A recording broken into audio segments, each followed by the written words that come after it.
আমার 90 দশকের সময়গুলো কেটে গেছে খুবই ভালো।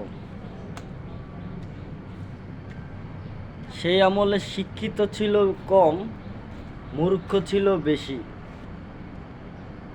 তবে তাদের ফ্যামিলিগতভাবে যে মানসিক শিক্ষাগুলি ছিল, আচার ব্যবহার চালচলনগুলি ছিল, এখনকার যুগে এসে দেখি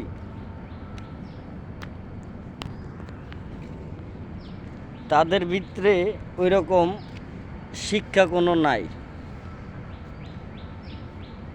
কারণ তারা হয়েই পেয়ে গেছে সব কিছু।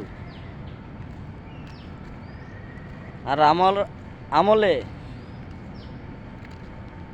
তখন মানুষ খেয়ে পরে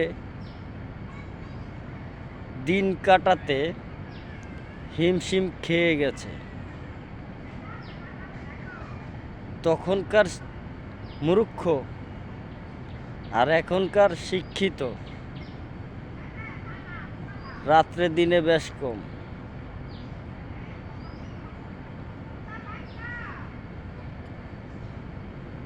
তখনকার বাপ মা ফ্যামিলিগতভাবে যে শিক্ষাটা দিত,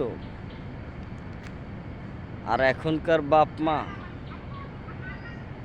ওয়াই ছাইরা দিল।